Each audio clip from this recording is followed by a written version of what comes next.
Hello and welcome to Conversations with Maria. Today on the show, I have a veteran, a big mommy, a legend. You know those days when you watch, those of us that used to watch NTA 10, NTA Network, Away, you know, where you have children's party. She presents, so she's a broadcast journalist. She has her own program. She anchors, but yeah, she's majorly on children parties. You know, when you see Christmas party, anything children ask you, go and meet Aunty Comfort. Oh, it's Aunty Comfort that is doing this, it's Aunty Comfort. So she is my mentor in the industry. Ladies and gentlemen, please join me as I welcome Aunty Comfort-Okoronkwo. You're welcome to this show. And on this show, you're allowed to cry if you want to cry. We say it as it is, we share experiences because we're here to learn. So I know we'll get to that stage where you need to have. So you're welcome to the show, ma. Thank you very much. I'm honored to be here, and we'll try and make the conversation very lively and entertaining for our viewers. Okay, so let's start this way. How did you find yourself in the industry? Was it planned or was it what you wanted to do? Well, not really. What I actually wanted to do was to be an air hostess. Oh. Yes, that was my very first choice of employment. But when my mom heard it and she said no, she talks about so many accidents. Yes, that's the first thing. I cannot be an air hostess. So I said, okay. What she did was, she, by the way, was a seamstress, what you people call designer, fashion designer.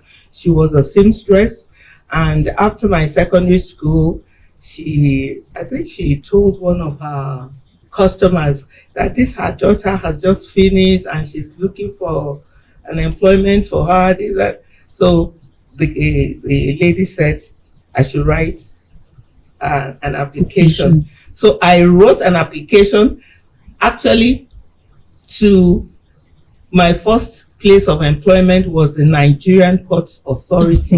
Yes. That's in the 60s and the 70s. That was I finished school in 1975, June or so. So by November, I got the employment with the MPA.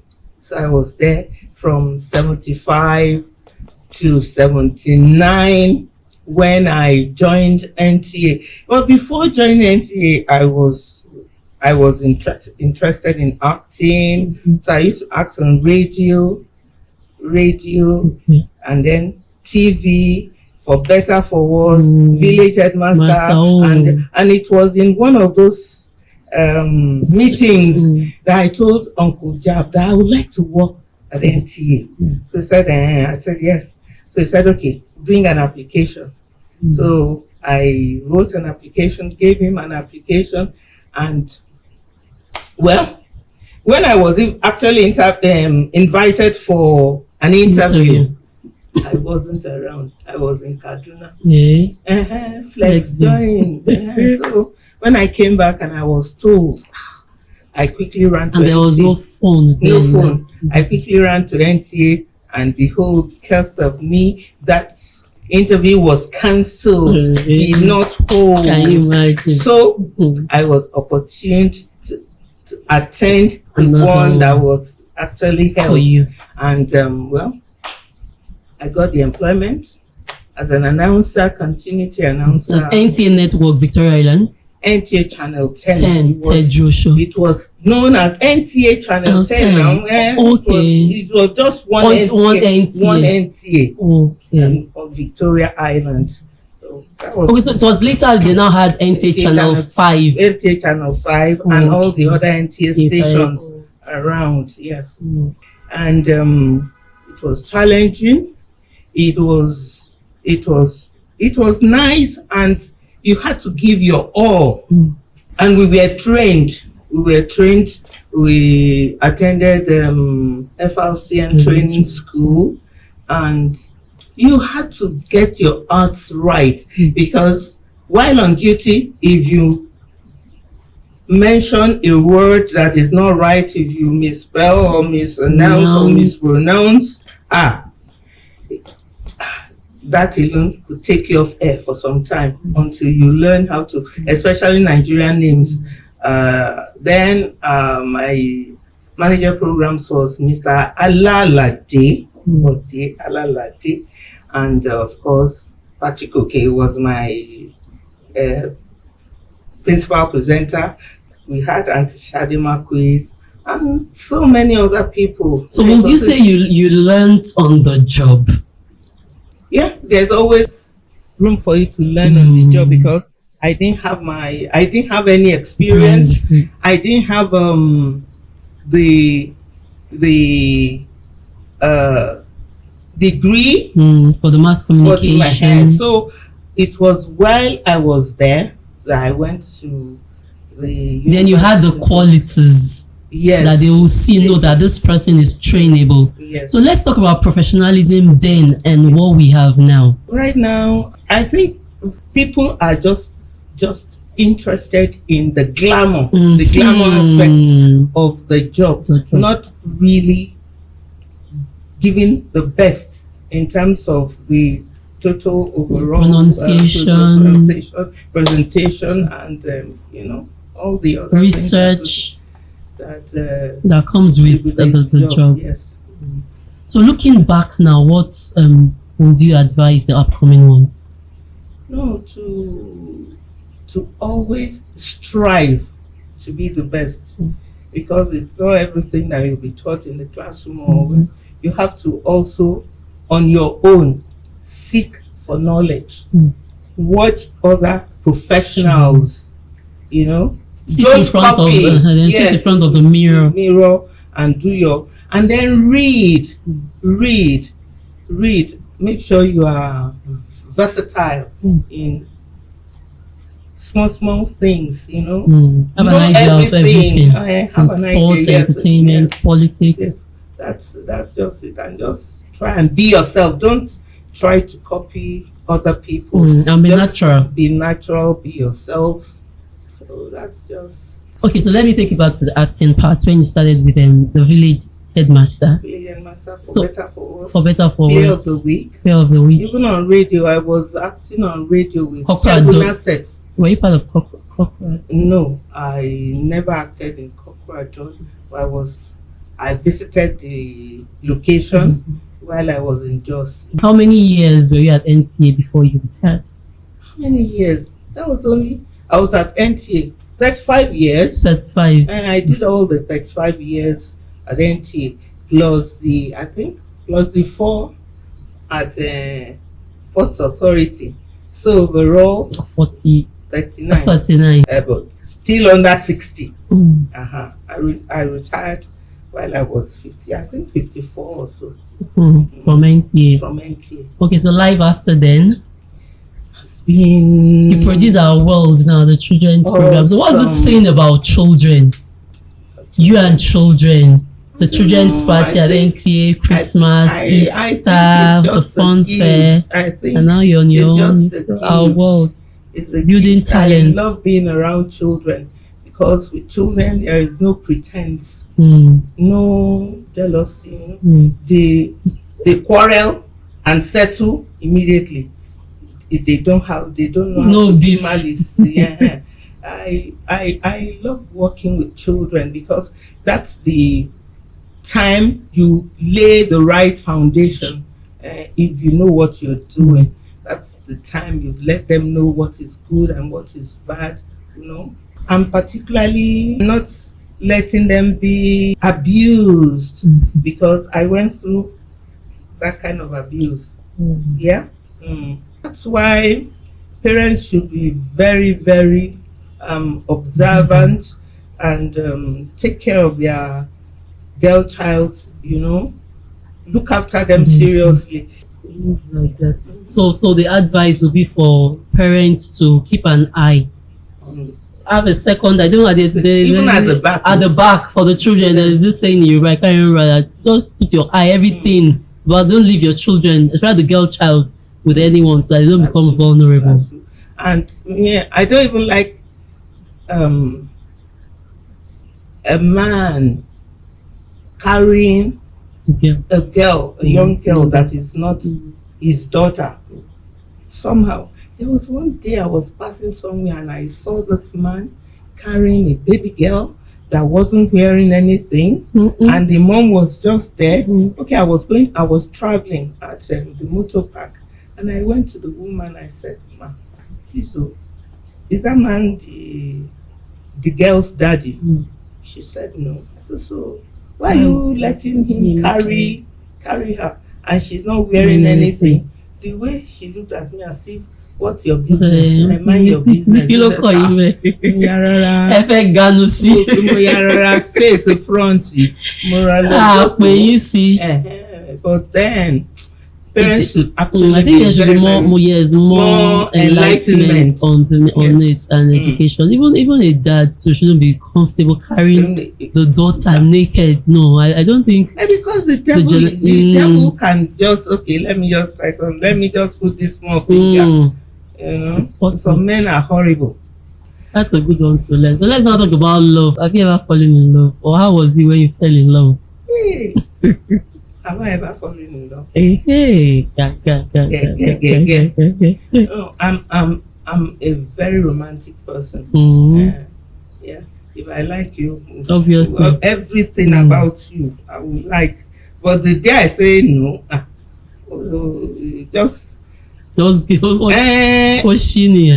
But except if you give me a reason to. If I'm in a relationship and you tell me what I'm wearing is black, I will look at it.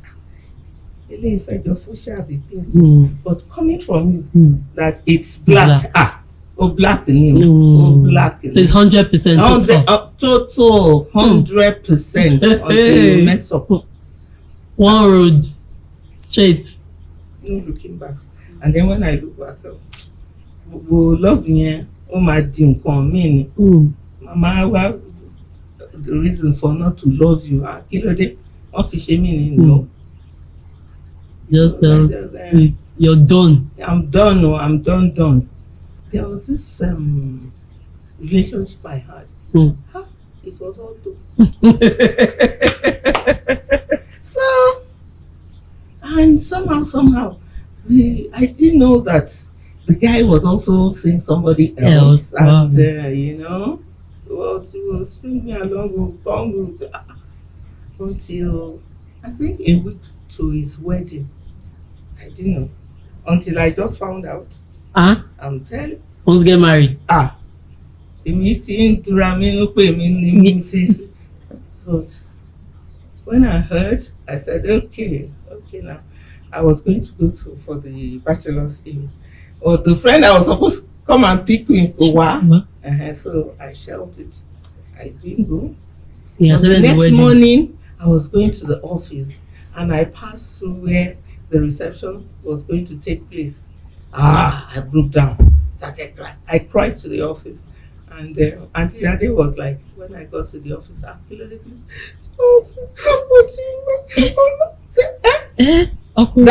will come and sit here with you, that will close, that will take you home, that will do this, that will do that. I said yes. She didn't believe, so she had to go and see for herself. So she went to the reception venue and came back with the program and was like, she was crying, I was crying.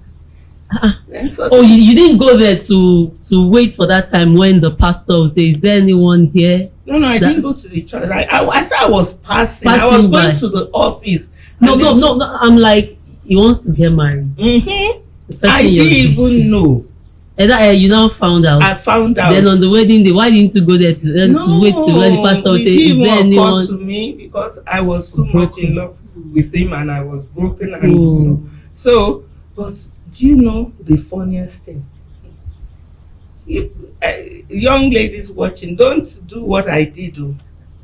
After a week after the wedding, he came. Yeah, he visited, came and was like, and I heard this word, Ngozi, tó bá fi lè bá sọ̀rọ̀, My lójú, my shame, my. She was like, when he came, he just like looked at him like this. She was grinding. So for come along, kí fàkà ìwẹ̀ Ngozi má bínú, jẹ́ ń gbọ́ nǹkan tó fẹ́ sọ. So these things you actually watch. Real? Yeah. So I stepped out and he said, "Can I see you?" I said, "What do you want to see me for? What do you want to see me about?" Let's just go. And I followed him. I followed him to the senior police officer's mess. He was in one of these Nigerian armed forces. So we went there. He said, "What can I get?" I said, "Nothing. Take something." I know he knows. Of course, he knows what story, ordered and everything. And I was like, "Okay, I'm so sorry. I'm so sorry. She got pregnant. She did this." I said, "Oh, that's his excuse now." But the funniest thing is, we continued. I'm telling you, until one day it just suddenly dawned on me. I said, "Also, what am I even to you now? I want to know.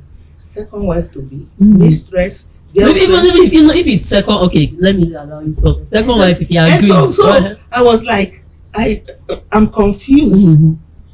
You started again. You don't like the way we are. I said, no, I don't like the way we are. I've recovered from my stupidity.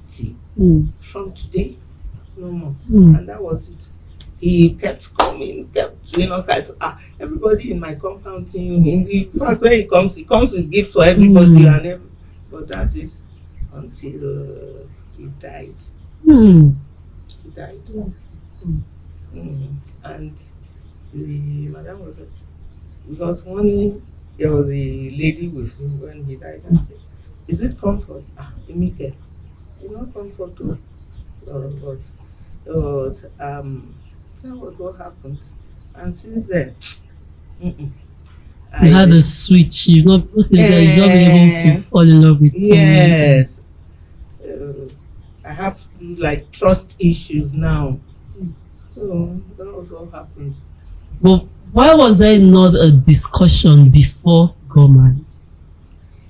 Fine, the lady got pregnant. Maybe because we still have such now. He did not know how to tell me or what will happen or how to go about it.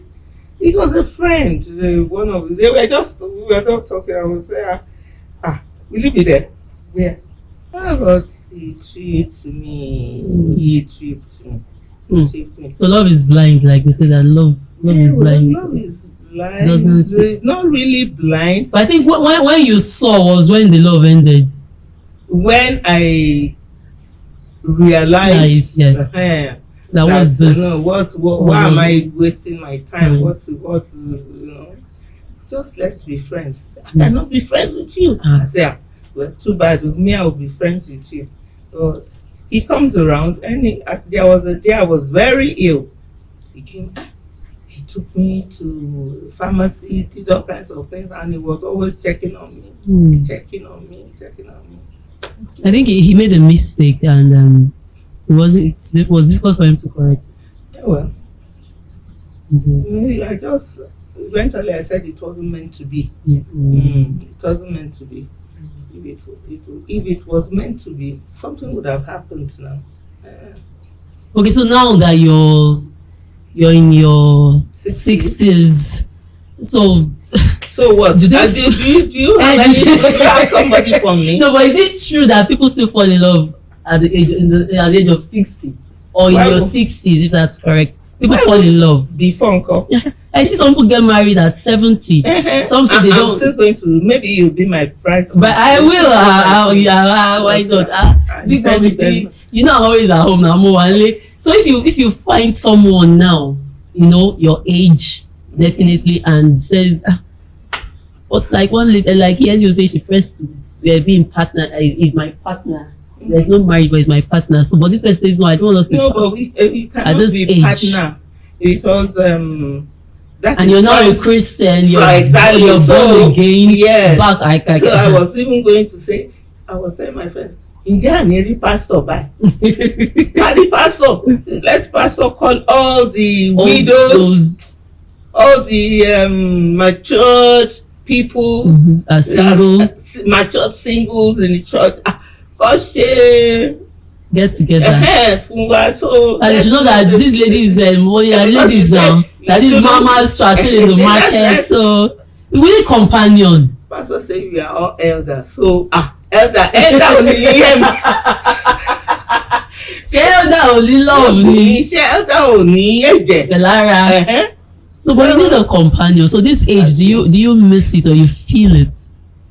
Well, do I miss it? I don't really miss it because for more close to about but there's some young 13 guys years now I've not. So, but marry a matured person. Not a relationship is not what is not to be trifled with. I don't go into like. No, we need serious single man matured widow. Ẹ kàn ní ìdíyàn láì pé ẹ kàn máa bára yín ṣeré. That's what you need at this time. You go out together, you play, you eat out. That's the play I want you to define. You need a companion. You can stay together at home. You talk. You wake up in the morning. People can be married if you choose to. Yeah. Why not? Why not? You still have like. But you cannot live with a man in the same place if you are not married, because the scripture. No, that's what I'm saying, that both of you can decide to get married. Of course. At 60, at 70. Before, yeah. Why? Because we have men at 70 who get married to younger girls. Of course. So if they don't find a woman of 65 wants to marry a man of 70, it shouldn't be news. All for companionship. Yeah. So I don't know why those old men, 70 years, don't want to go for 63 or 65 women their age. Please help me ask. But I think Papa Sonja ask them. Papa Sonja eventually went to remarry. I don't know if should I use remarry one of his old wives, and they are together now. I think. So if you see any ẹ̀gbọ́n, if you have any ẹ̀gbọ́n, so my boss, àwọn dáàdi wa ṣe ń gbọ́, big mommy wà lọ́jà. That's on the lighter note and area of companionship and what the younger ones should look up to. When you want to actually settle down with a man. You have to, if you want to settle down, you have to decide that this is it. I want to settle down. The man is the head of the house. No matter how rich you are, you have to respect your husband. You respect. You let him have a say in whatever is going to happen at home, in the house, and you reverence. Yes, that's what you honor him. You respect him, and the man will eat out of your palm. People will think that you have done. They will know that it's just the respect that you give him, and you don't play with that you don't play with his emotions. In fact, the long and short of it is respect. And don't look down on him, even if you are the breadwinner. Let him know that whatever you are after God, he is. Yes, just honor him, love him, take care of me. I'm a very emotional person. If you are my boyfriend, I can hold you in the titty and kiss. Cook on me. If you are looking, you are looking. That kind of thing. As long as he does not mind. So the same thing should apply to those who are married, the couples. Yeah. Yes. You work hand in hand. What is it? You had different. Because some of our bros, woman, his side chicks. So as a woman, how do you now manage a man that has side chicks? You ignore it too. You just ignore, because men will be men. If you want to be happy in that relationship, you ignore. But for me, it's the day I see, even if Is the day I see my mind change. If I don't see and somebody comes to tell me, okay. If you come, honey, what do you know? Make light of it. Don't try and let it the anger rule or spoil the good thing you have. As long as he does not come and put it in your face like this. So men will be men. Just I think we age with time, they change. Yeah. Yes. As they get older. And when he tells you, I want to hang out with the boys, let him hang out with his boys now, with his friends. And once in a while, he can invite you.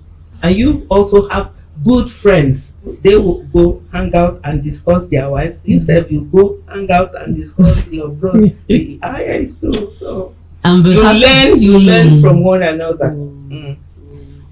So let's talk about happiness for a woman in the home. How does she make herself happy? You make yourself. Happiness is a thing of the mind. You have to be deliberate. I want to be happy. I do not want anybody to stress me. Be intentional about being happy. No matter what is happening around you, you just look and remove your face. If it's going to and then you learn how to talk, communicate with your partner. Plus, what you did do, I didn't like it. I felt so bad. And you talk when you talk about it, and it tells you, "I'm sorry, I didn't mean that." Drop it. Let it be. Don't go back to it or refer to it, even when you people have you let bygone be bygone. So that's what I think should happen. Don't bring a third party into your marriage, into the marriage, into any argument or misunderstanding, because people tend to, some people, especially when they know that the marriage is solid, and maybe they have a relationship that is not as good as yours, and they want to. If not me, if it's me, I won't take it. They will take much more than that. Just be yourself. Irola. So that's just. Okay, so looking back now, what has life taught you? Life has taught me how to love, how to live, and how to be grateful for each passing day, because God has been awesome. So many people that were born on the same day as I was, and also retired, even after me. Some are no longer here, but I just thank God for His faithfulness, for His mercy grace upon my life. At what point did you finally give your life to? I've always given my life to Christ, but now that you are old, because now I'm retired. I'm retired. I don't have any other. I use my time the way I want to, because while in service for so many years, I did not go to church. And my mom was like, "What kind of job is this that you'll never go to?" I said, this is where I get the money that I use in taking care of you. So many Sundays, because I was on duty. If I'm not on duty, I'm recording. So many years I couldn't go to. But you really enjoyed life during your. I know you enjoy. You're a lively person. You like life. I'm with Jaye. So So I died. You died. I died, so and I'm still dying. But now God now give you that grace that now you don't have time. That's where I'm going to. You died very well then. If you were this born, I know that you're Jaye person and comfort. You like, I don't like good food, you eat amala. Then I'll serve you with NTA. You were just nice naturally. but that's God. It's God. You're nice and kind naturally, not because of what you heard or what they preached. No. Naturally, you're just kind. Naturally, I'm just he did fine. Did fine. But now the word of God is doing much more in my life. And now I go on evangelism. Anything that has to do with Christ. God, with Christ, with the church, with the church. Much more devoted. I carry for head. Because heaven is the ultimate place you want to go to, and you have to start working towards it, living a good life, living a life of loving people in your way, in your own way. If you can help, you help. Right? If you can help, you help. Doing little things for people, and of course the household of God.